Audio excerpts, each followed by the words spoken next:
got some deliveries, and this time it is from NADZ Lechon. NADZ Lechon is one of the pioneer lechon stalls in Jai-Alai or in C. Padilla Street. And right now, they are available for delivery.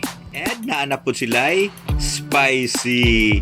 Yes, you can have a kilo of the regular lechon for 550 pesos and ang spicy for 600 pesos only.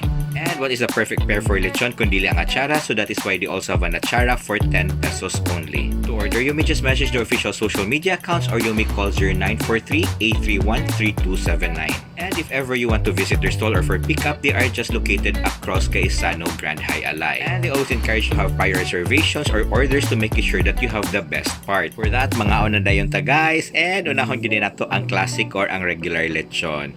And ganahan kayo ko kay juicy ilang lechon looking from it, and hag po kay ang panit considering it was like delivered like about 30 minutes or an hour ago. And yes, murag na ay sabaw ang ilang lechon nga medyo juicy jud kaayo and daghan sa kayo lamas. Well, of course, what is lechon without the lamas? And panit again nga hagbok yun. Okay? And of course, Atchara sa take para dili kayo bidli. And now let's try their spicy lechon. And looking for me daghan medyo kayog sili, sumurag na hadlo ko gamay kay I like spicy pero di kay sobra ka spicy, but with a lot of sili, sakto ra gyud ang pagkahang because you can really still taste the lechon. Di pa sa uban yung braghang na lang kayo, di na nimo ma-feel ang lechon. And perfect kayo yung pagka-spicy. Kanang more nagpangita na gyud kog rice o puso nga iparis na ko ani. But then again guys, always eat in proper proportions and to brush your teeth after eating, and lastly to follow me in all my social media accounts, and let us continue to stay safe, stay healthy, and just keep smiling. Bye-bye!